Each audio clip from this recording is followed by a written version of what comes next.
tua nanti harus sehat. Sekarang aku tanya, mau nggak sih kalau kita tua nanti duduknya di kursi roda tergantung sama orang lain? Nggak mau kan? Mau nggak sih tua nanti kita cuma tiduran di ranjang karena kita sakit? Nggak mau juga kan? Ya, begitu juga dengan gigi. Karena apa? Kalau kita ingin tua nanti sehat, berarti mulainya kan sekarang. Bukan berarti begitu kita umur 65 atau masuk ke usia pensiun, kita baru pilih makan sehat, olahraga, jagain gigi. Udah terlambat. Karena harus dimulai dengan sekarang. Hidup sehat itu dengan olahraga, memilih makanan yang sehat, alat kunyahnya, ini mulut nih, alat kunyah kita harus sehat. Jadi semua yang sehat-sehat yang masuk ke tubuh. Untuk apa? Untuk hari tua nanti, biar jangan kita menyesal. Nah, begini rentetannya dengan rongga mulut. Kita sudah tahu, rongga mulut merupakan pintu gerbang utama kesehatan tubuh yang mana semua makanan dan minuman masuknya lewat mulut. Kalau mulutnya bersih, yang kita telan juga bersih. Nah, itu kan. Kemudian, pada saat kita mau mengunyah, makanan yang masuk itu sudah harus halus supaya gampang diserap oleh alat pencernaannya. Nah, ini nih kaitannya dengan di masa tua nanti kita hidup sehat. Bagaimana kamu bisa mengunyah dengan baik kalau giginya dicopotin semua? Terutama gigi geraham. Sudah pada dicabutin semua. Aku tahu. Kamu pasti jawabannya, kan bikin gigi palsu. Sekarang pertanyaannya, apakah semua orang bisa mendapatkan gigi palsu? Iya, kalau kita membeli, kita bisa mendapatkannya. Memang membeli itu mudah, tapi pertanyaan berikutnya, apakah gigi palsu itu bisa duduk nyaman di mulut kamu untuk digunakan berbicara tanpa dia lepas-lepas dan lompat keluar? Apakah gigi palsu tadi bisa dipakai dengan baik untuk mengunyah? Itu pertanyaannya. Bukan bisa nggak kita beli? Bisa, asal punya duit bisa bikin, ya kan? Tapi mulutnya ini loh, mulutnya ini mau nggak sih dipakein gigi palsu?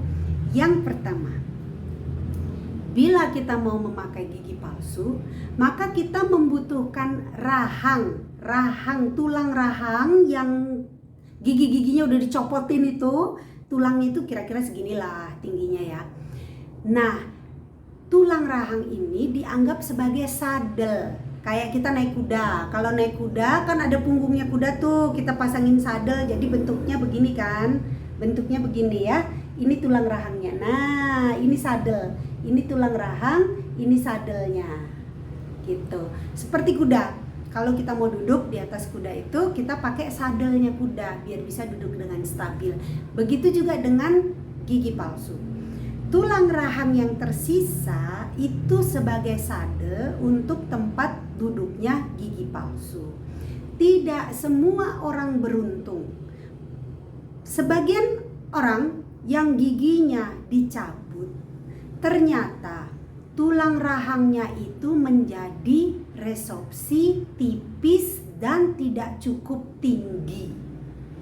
Karena tidak cukup tinggi, maka saat dipasangkan gigi palsu, dia bergerak ke kanan dan ke kiri. Setiap kali kita mengunyah, lidah kita itu bergerak, maka gigi palsu ini ikut bergerak. Karena nggak ada sadel, yang tadi sadel begini, terus ini duduk begini, ini nggak ada, ini datar. Jadi ini gerak kanan kiri. Nah, kita nggak tahu kan, kamu termasuk yang beruntung atau tidak. Kalau kamu tidak beruntung, tulang rahang kamu menciut, maka gigi palsu bukanlah pilihan. Akhirnya kamu tidak menggunakan gigi palsu dan mengunyah makanan dengan tidak sehat. Karena apa? Di saat kamu mengunyah tanpa gigi palsu, maka makanan yang kamu tekan, kamu bebankan ke sisa-sisa gigi yang ada, ataupun kamu bebankan kepada tulang rahang yang sudah tidak ada. Tulang itu semakin cedera dan kamu juga mencederai otot-otot pipi kamu. Banyak rentetannya yang menjadi masalah bila kamu kehilangan gigi geraham. Nah, ada di antara kamu yang jawab, ya udah kalau nggak bisa pakai gigi palsu yang lepas pasang seperti itu, diimplan aja. Good. Pilihan implantat juga bukan untuk semua orang. Masang implantat gampang, bayar implantat kalau punya duit gampang. Tapi kamu, pasien yang menggunakan implantat, harus tahu untung ruginya menggunakan implantat. Pertama, bila kamu merokok, implantat kamu gak akan menjadi bagus. Karena rokok, nikotin, bakteri, temperatur yang panas itu merusak sistem rongga mulut, menyebabkan tidak stabil, yang menyebabkan di jangka panjang 10-20 tahun ke depan implan yang dipasang itu menjadi implantitis, yaitu infeksi pada tulang rahang, implannya lepas.